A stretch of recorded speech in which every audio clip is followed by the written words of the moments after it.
लाल बहादुर शास्त्री की 11 जनवरी 1966 की रात ताशकंद में अचानक मृत्यु आज भी रहस्य के घेरे में। उसे लेकर तमाम सवाल आज भी पूछे जाते हैं। आज भी ज्यादातर लोग ये मानने को तैयार नहीं है कि उनकी वो मृत्यु स्वाभाविक तौर पर दिल के दौरे से हुई।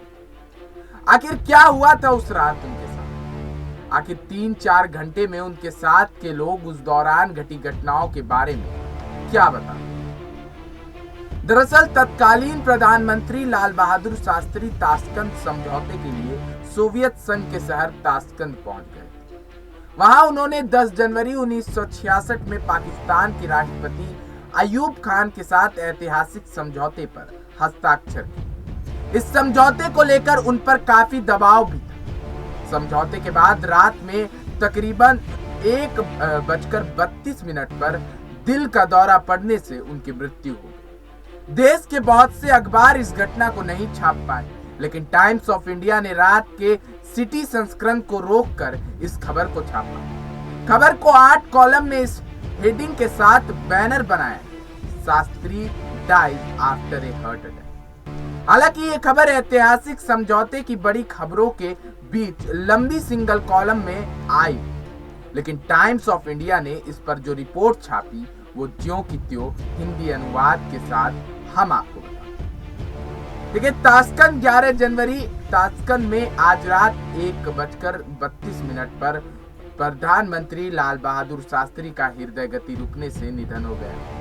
पीटीआई की इस खबर में कहा गया उनका पार्थिव शरीर आज सुबह वहां से विमान के जरिए दिल्ली लाया जा रहा है। श्री शास्त्री ने रात 1:25 पर सीने में दर्द की शिकायत की। इसके बाद वो अचेत हो गए।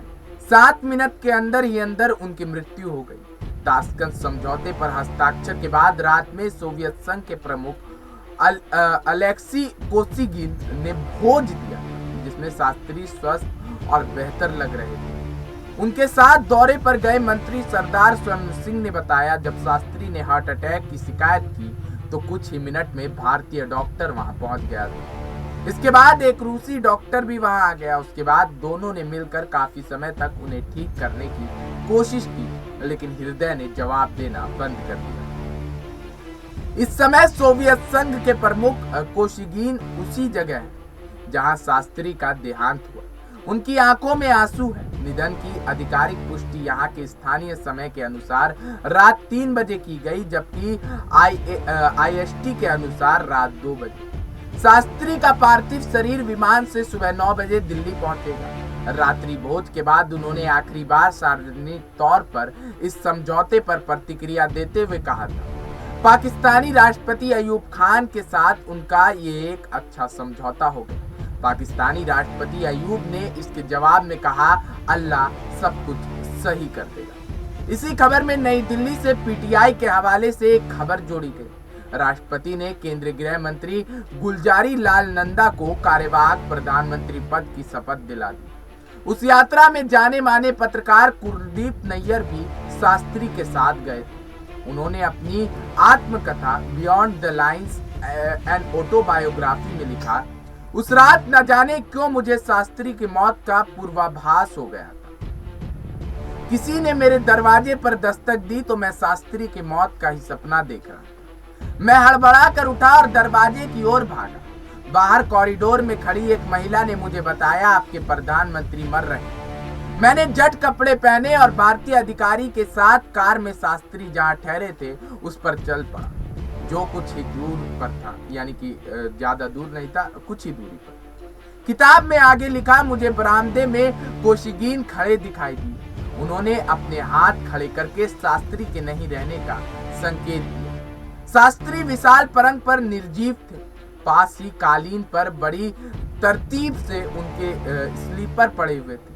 कमरे के कोने में पड़ी ड्रेसिंग टेबल पर एक थर्मस लुढ़का पड़ा था। ऐसा लगता था कि शास्त्री ने इसे खोलने की कोशिश की थी।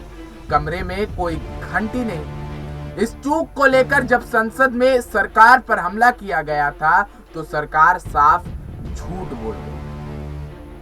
रात में दिल्ली से उनके एक अन्य निजी सचिव वेंकट रमन का फोन आया, जिसमें उन्हें बताया गया कि शास्त्री के घर के लोग खुश नहीं थे। उन्होंने ये भी बताया कि प्रजा सोशलिस्ट पार्टी के सुरेंद्र नाथ द्विवेदी और जनसंघ के अटल बिहारी वाजपेयी ने हाजी पीर और टीटवाल से भारतीय सेनाओं को पीछे हटाने की आलोचना की थी।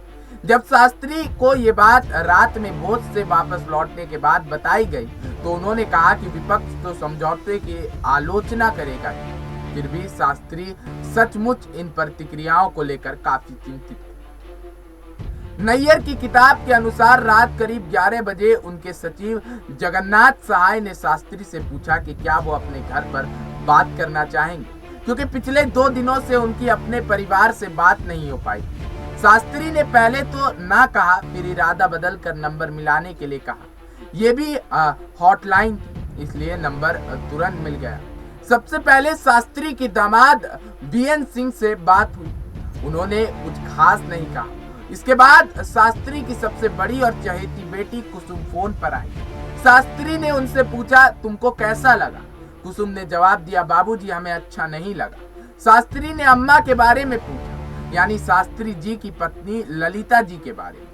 तब कुसुम ने कहा उन्हें भी अच्छा नहीं लगा। इस पर शास्त्री जी ने उदास होकर अपने सहयोगियों से कहा, अगर घर वालों को अच्छा नहीं लगा तो बाहर वाले क्या कहें। शास्त्री ने जब कुसुम के से अम्मा को फोन देने के लिए कहा तो उन्होंने कहा कि अम्मा बात नहीं करना चाहती।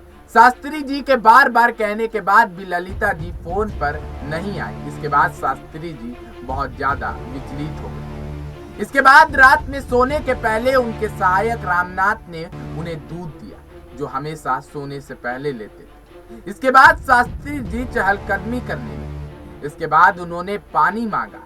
आधी रात से कुछ पहले उन्होंने रामनाथ को अपने कमरे में जाकर सोने के लिए कहा, क्योंकि सुबह जल्दी उठकर काबुल के लिए विमान पकड़ना। जब रामनाथ ने उन्हीं के कमरे में फर्श पर सोने की इच्छा जताई तो शास्त्री ने ऊपर उन्हें अपने कमरे में जाने को कहा। रात लगभग 1:20 पर डॉक्टर को बुलाने के लिए शास्त्री ने कहा। जब भारतीय प्रधानमंत्री का दल सुबह जाने के लिए अपना सामान बांध रहा था तो सचिव जगन्नाथ के दरवाजे पर शास्त्री जी दिखाई। उन्होंने बहुत मुश्किल से कहा, लड़खड़ाती हुई जुबान, डॉक्टर साहब कहा। फिर बैठक में लौटते ही वो बुरी तरह खांसने लगे। उन्होंने सहयोगियों ने बिस्तर तक पहुंचाया। जगन्नाथ ने पानी पिलाया। शास्त्री ने अपनी छाती को छुआ और बेहोश हुए। डॉक्टर चग, जो वहां के सोवियत संघ के एक डॉक्टर थे, डॉक्टर चग तब तक पहुंच चुके थे। उन्होंने जब शास्त्री की कलाई देखी तो उनकी रुलाई छूट गई। उन्होंने फटाफट इंजेक्शन लगाया। कोई प्रतिक्रिया नहीं होने पर मुंह की श्वास प्रक्रिया की। फिर एक लेडी रूसी डॉक्टर भी आ पहुंची, फिर कुछ और डॉक्टर, लेकिन शास्त्री तब तक दम तोड़ चुके। आज लाल बहादुर शास्त्री की भी जयंती है और गांधी जयंती भी है। गांधी जयंती है आज, लेकिन लोग आज को सिर्फ गांधी जयंती के तौर पर याद करते हैं। हमने कैलेंडर भी चेक किया तो जो है इसे गांधी जयंती के नाम से 2 अक्टूबर को जाना जाता है, लेकिन लाल बहादुर शास्त्री की भी आज जयंती है। मुगल सराय में उनका जन्म हुआ था 2 अक्टूबर। तो लाल बहादुर की जयंती के अवसर पर आज हमने आपको ताशकंद में जो लाल बहादुर शास्त्री के आखिरी 3-4 घंटे कैसे बीते वो हमने आपको बताया। स्टोरी कैसी लगी कमेंट करके अवश्य बताएं और तब तक के लिए बने रहें और देखते रहें नेक्स्ट 9 न्यूज़ नेशन। धन्यवाद।